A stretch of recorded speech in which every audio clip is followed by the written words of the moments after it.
Bienvenue dans Info Hebdo, l'info du Nord sélectionnée, recherchée, sourcée par nos journalistes de Média Ténois. Chaque semaine, ils vous expliquent les sujets qui ont fait l'actualité.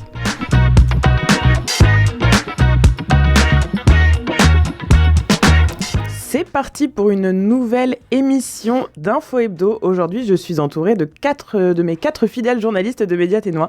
Par ordre alphabétique, Nelly Guidici, Denis Lord, Cristiano Pereira et Élodie Roy. Bonjour à tous les quatre. Bonjour. Bonjour.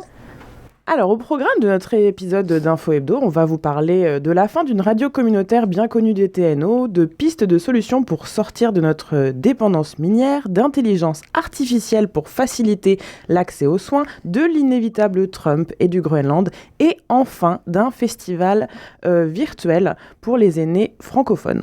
Alors Cristiano, tu vas tout d'abord nous parler de la radio CKHR qui a malheureusement cessé d'émettre sur les ondes. Alors que s'est-il passé avec cette radio communautaire basée à Hay River, je le rappelle? Oui, alors c'était la première semaine du mois. Donc la CRTC a officiellement révoqué la licence de la radio, ce qui met un terme définitif à l'existence de la radio communautaire de Hay River. Et cette décision vient en fait mettre un point final après plusieurs années de difficultés amorcées après un feu majeur qui avait forcé la station à quitter ses studios. En 2020, oui. Exactement. Et depuis 2020, malgré quelques différentes tentatives de relance, la radio n'a jamais réussi vraiment à revenir durablement sur les ondes. Et alors pourquoi J'ai parlé avec l'ancienne responsable de la radio, de la station, et elle m'a expliqué que les obstacles étaient à la fois techniques et humains. Il a d'abord été très difficile de trouver un nouveau emplacement pour ériger la tour de diffusion. Et parce que c'était pas loin de l'aéroport, il fallait respecter quelques fortes contraintes, on peut dire ça. Mais surtout, la station a perdu plusieurs personnes clés en peu de temps, ce qui a fragilisé un peu l'organisation déjà un peu petite, qui était largement basée sur le bénévolat et l'engagement de quelques individus. Donc, elle m'a expliqué que la fermeture de la radio représente une perte importante pour la communauté, en gros. Oui, pour la communauté, du coup, parlons-en. Qu'est-ce que ça signifie, cette disparition? Oui, en gros, Hay River perd un canal local dédié aux urgences, tu vois. Et les radios bingo aussi. Oui, la radio bingo, mais aussi un espace d'apprentissage pour les jeunes intéressés à être comme nous, journalistes. Donc, cette disparition rappelle que les médias communautaires ne peuvent pas exister sans une participation active de la communauté, de la population, au-delà du soutien symbolique. Donc, ce n'est pas suffisant le soutien symbolique. Il faut donner un pas avant et faire quelque chose aussi pour la radio. Soutenons les médias locaux et communautaires, on le dira jamais assez. On est les premiers concernés. C'est exactement ça. Tout à fait. Alors, autre sujet, parlons de la visite de Caroline Vazonek devant le conseil municipal de Yellowknife. Alors, la ministre est venue y faire une présentation bien particulière. Quel était le message principal qu'elle voulait faire passer ? Alors, c'était lundi, la ministre Caroline devant le conseil municipal. Elle a laissé un message principal, c'est que les grands projets d'infrastructure ne peuvent plus attendre. Elle a expliqué un peu qu'on est dans un moment où on commence à déjà vous avoir qu'il y a un déclin annoncé des mines de diamants. Et selon elle, investir dans ces grands projets du TNO, investir dans les routes, dans les corridors stratégiques et l'énergie, est devenu essentiel pour diversifier l'économie et voilà, assurer une certaine résilience à long terme pour les communautés du Nord. Alors les conseillers et conseillères ont beaucoup insisté sur les questions de financement. Qu'est-ce que tu as appris à ce sujet? Oui, on apprend surtout que plusieurs éléments restent encore à régler, en fait. La ministre a reconnu qu'il n'existe toujours pas d'entente formelle de partage de coûts avec Ottawa pour la route du Valais de Mackenzie, par exemple. Mais elle a toutefois laissé entendre que des fonds fédéraux liés à la sécurité et à la défense pourraient jouer un rôle. Donc, Caroline, elle a aussi évoqué voilà, certains intérêts réels du secteur privé. Même si les retombées financières de ces grands projets ils s'inscrivent plutôt dans le long terme, non? Plus globalement, quelle vision a défendu la ministre? Donc, elle a présenté les trois projets comme un tout indissociable, on peut dire ça. Pour elle, la ministre Caroline, la route du Valais de Mackenzie, le corridor économique et de sécurité arctique et l'expansion hydrologique de Dawson sont importants parce qu'ils vont servir à la fois à l'économie, la sécurité et la transition énergétique. Elle reconnaît qu'il y a une certaine urgence à agir, mais elle a expliqué que ça, c'est des gros projets qui doivent respecter des processus complexes, des processus réglementaires très complexes et qui doivent être faits en partenariat, pas juste avec le gouvernement fédéral, mais aussi avec les gouvernements autochtones. Donc, voilà, c'est ça. Il va prendre un peu de temps pour que ce projet devienne une réalité, mais qu'il faut faire une pression. Il faut comprendre que c'est urgent pour nous, surtout maintenant que les mines de diamants elles commencent à fermer. Un projet urgent qu'on va encore suivre, un nouveau dossier. Enfin, voilà. Merci Cristiano. On passe à toi, Denis, et on va parler intelligence artificielle avec un projet en test sur notre territoire et notre administration de santé. Alors dis-nous tout sur ce qui pourrait changer et s'il a déjà été testé ailleurs au Canada. Oui, effectivement, le système de transcription par intelligence artificielle, je me demande si les territoires ne seront pas les dernières places où ça va être testé. Au Canada, ça a été utilisé dans plusieurs provinces en 2025 et je pense en 2024 aussi. Le Nouveau-Brunswick, l'île du Prince-Édouard, la Nouvelle-Écosse qui, comme les TNO, va utiliser le système MICA. Alors, j'imagine que c'est la compagnie Mikata. L'Alberta a aussi commencé à s'en servir en 2024. Jusqu'à maintenant, dans l'ensemble du Canada, c'est des chiffres qui datent d'il y a peut-être 2 mois. Il y aurait eu 3 millions de consultations en se servant de ça. Donc, je pense qu'essentiellement, c'est le personnel de première ligne, les infirmières, des médecins, qui transcrivent l'audio avec un ordi, avec un téléphone, puis après ça, le fichier, les données peuvent être extraites pour aller dans le réseau, les réseaux de santé à travers le Canada. L'idée, c'est que ça enlève le temps que des médecins consacraient et des infirmiers et infirmières aux tâches administratives. Ça leur laisse plus de temps avec les patients. On me dit que ça leur permettra d'emmener, de traiter plus de patients aussi. Au TNO, on a reçu 80 licences du logiciel. Est-ce qu'on va se servir des 80? Est-ce que ça va être 80 membres du personnel de la santé? Pas nécessairement. Au Québec, ils ont reçu plus de 2000 licences, mais ils s'en sont servis que de la moitié. Malheureusement, le GTNO a été vraiment avare d'explications quand je leur ai demandé plus de détails. On m'a seulement dit que ça allait être utilisé sur tout le territoire, que ça allait être utilisé aussi avec du personnel de santé francophone. Évidemment, ça prend avant tout le consentement des patients, ce qui est incontournable.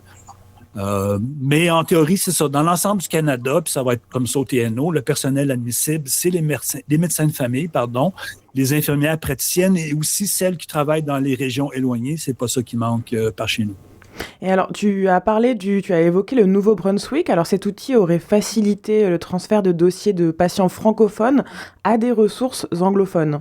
Oui, c'est un autre aspect de l'utilité de cette application, de ce logiciel-là. J'ai fait une entrevue avec Gilles Viennot, qui est le directeur général santé mieux-être en français du Nouveau-Brunswick, qui est la seule province officiellement bilingue du Canada. Il y a beaucoup de francophones là-bas, mais quand même, les anglophones sont majoritaires, et c'est vrai dans le système médical. Donc, avec l'intelligence artificielle, si le médecin de première ligne et son patient sont francophones, ça va être plus facile ensuite de transférer, de traduire le dossier, par exemple, à des spécialistes anglophones en amont. Monsieur Viennot me disait que parfois, avant, il était réduit à utiliser Google Translate, ce qui peut être quand même assez risqué. Donc, le transcripteur Mika pourrait faciliter aussi au TNO le transfert de dossiers francophones à d'autres gens qui ne parlent pas français, qui sont des spécialistes, gynécologues, pédiatres, etc. Et alors, c'est quoi l'étendue du projet pilote? Bon, ça a commencé en début d'année. C'est pourquoi on en sait encore assez peu sur ça. D'ailleurs, j'ai parlé au commissaire à la protection de la vie privée et au droit à l'accès à l'information. Je l'ai dit à l'envers, mais vous comprenez ce que je veux dire. Andrew Fox, qui, lui, participe à une espèce de projet d'évaluation des risques pour la protection de la vie privée. Il a posé des questions au gouvernement. Il n'a pas encore eu les réponses. Il se sentait quand même plutôt optimiste face à une certaine étanchéité du système. Bref, ça a commencé en début d'année. Je suis pas sûr que ça a été déployé partout encore. Dans 6 mois, le gouvernement va faire une évaluation du transcripteur et il va décider s'il poursuit son utilisation en 2027. Merci Denis. Alors on peut évidemment retrouver tous tes sujets, dont celui-ci, agrémenté d'interviews, dans ton émission Territoire d'info, à retrouver sur notre site internet mediatenois.ca et sur toutes les plateformes d'écoute. Nelly, de ton côté, tu travailles depuis 2 éditions de l'Aquilon sur le Groenland, sujet sensible qui occupe et préoccupe une grande partie de la planète ces dernières semaines. Alors faisons un point sur cette situation. Premièrement, commençons par le commencement. Quelle est la raison principale invoquée par Donald Trump pour justifier sa volonté d'acheter le Groenland ? Alors, il a invoqué une seule raison, qui est une raison de sécurité. Selon lui, il y aurait une menace très importante pour le maintien de la sécurité en Arctique. Et cette menace, elle viendrait de la Russie et de la Chine, sans vraiment donner de détails sur les raisons qui font qu'il invoque cette volonté d'acheter le Groenland. C'est vraiment cet argument-là qu'il met de l'avant. Donc une menace à la sécurité arctique. Alors j'ai eu l'occasion d'en discuter avec Frédéric Lasserre, qui est directeur du Conseil québécois d'études géopolitiques à la ville de Québec. Et selon lui, cette raison-là, elle est vraiment tirée par les cheveux. Elle relève même du fantasme parce que lui-même, il est observateur international. Il n'y a aucune preuve tangible de menaces réelles venant de la Russie et de la Chine dans l'océan Arctique, ou en tout cas dans la grande région arctique. Et puis il a même relevé que c'était complètement absurde parce que les États-Unis ont déjà signé plusieurs accords avec le royaume du Danemark et le Groenland, plusieurs accords militaires. Il y a déjà une base militaire à Pituffik, dans l'extrême nord du Groenland. Et si vraiment Donald Trump avait et se sentait menacé, sentait qu'il y avait une menace pour la sécurité en Arctique, il pourrait passer par cet accord qui a été renouvelé, signé d'abord en 1951, puis renouvelé en 2004. Et cet accord lui permettrait, avec l'accord bien évidemment du Danemark et du Groenland, d'envoyer plus de soldats tout simplement dans cette base, voire même d'en construire de nouvelles sur les côtes du Groenland. Cet argument-là, il est vraiment, il ne tient pas la route véritablement. Mais alors, comment les gouvernements du Royaume du Danemark et du Groenland ont réagi? Bah, ils sont contre, hein. C'est Oui. simple, ils se sont opposés fermement à cette possibilité d'achat du Groenland. Alors, le ministère des Affaires étrangères du gouvernement danois et la ministre des Affaires étrangères du gouvernement du Groenland, respectivement Lars Løkke Rasmussen et Vivian Mostfeldt, ont rencontré dans une espèce de réunion de crise d'urgence le 14 janvier à Washington plusieurs représentants de l'administration Trump, notamment le vice-président J.D. Vance. Et à l'issue de cette rencontre, les deux ministres du Danemark et du Groenland ont tenu une conférence de presse dans laquelle ils ont indiqué qu'il y avait un énorme désaccord. Enfin, le désaccord est vraiment fondamental, hein.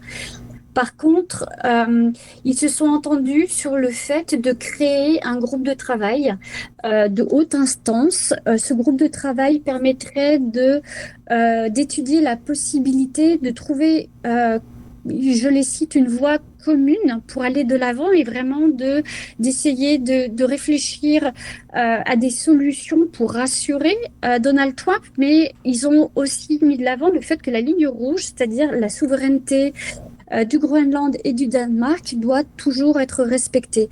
Donc pour le moment, on n'en sait pas vraiment plus sur ce groupe de travail, mais les discussions continuent entre ces trois gouvernements. Alors, pour parler un tout petit peu de nous, quels sont les risques pour le Canada? Alors, concernant les risques pour le Canada, donc le Canada, rappelez-vous, avait été appelé comme un possible 51e État l'année dernière.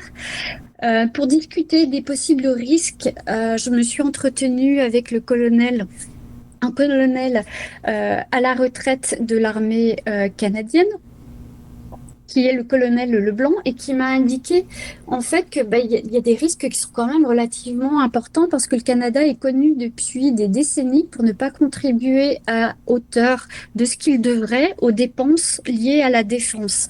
En fait, le Canada n'a pas forcément les moyens humains et les moyens logistiques pour défendre le pays, parce que bien évidemment c'est un pays énorme, et la défense du Canada a toujours été pensée via des alliances avec les États-Unis et le NORAD, qui est la défense de l'espace nord-américain, mais aussi en étant membre de l'OTAN. Mais comme jusqu'à récemment, il était vraiment pas connu pour faire ce qu'il faut faire en termes de défense, ça c'est quelque chose qui est vraiment qui représente un risque. Alors ceci dit, il a remarqué que le nouveau Premier ministre Mark Carney est en train d'augmenter ces dépenses-là. Donc c'est un geste, disons, positif qui va probablement plaire, selon lui, à Donald Trump. Mais si on continue sur cette lancée, on s'en va dans la bonne direction. Ceci dit, il faudra, selon le colonel, 10 ans pour revenir à une espèce de norme et pour rétablir les 30 années où le Canada n'a pas dépensé ce qu'il aurait dû en termes de défense du pays. Merci beaucoup Nelly. Donc tu as écrit 2 articles sur le sujet pour le moment, parce que je suis sûre que tu vas en écrire d'autres, je le sens.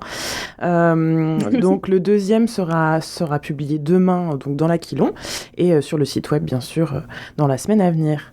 On conclut cette émission avec toi, Élodie, direction un festival à destination des aînés francophones canadiens, le festival France-Avoir. Alors, il y a environ 6 ateliers différents à suivre, entièrement en ligne, donc accessibles de partout. Alors, parle-nous un peu plus en détail de ce festival et comment a été construite la programmation. Oui, alors la programmation a été directement inspirée par les réponses d'un sondage rempli par des aînés francophones. Les organisateurs voulaient surtout proposer des activités qui correspondent vraiment à leurs intérêts et à leurs envies. C'est pour ça qu'on retrouve des ateliers de bien-être, des conférences éducatives, de l'histoire, mais aussi des activités comme du bingo virtuel. Et l'idée était de refléter surtout ce que les participants eux-mêmes ont eux-mêmes identifié comme le plus pertinent pour eux. Et alors côté activité, on voit une grande diversité, effectivement, donc il y a du yoga, des conférences. Qu'est-ce que ça révèle sur les attentes des aînés francophones? Je dirais que ça montre que les aînés ont des intérêts très variés et qu'ils veulent autant prendre soin de leur santé physique et mentale, comme avec le yoga, que continuer à apprendre. Le festival répond à ce besoin d'équilibre entre bien-être, stimulation intellectuelle et plaisir. En tenant compte de leurs préférences, France Savoir peut proposer une programmation qui respecte leur désir de rester engagés et leur curiosité.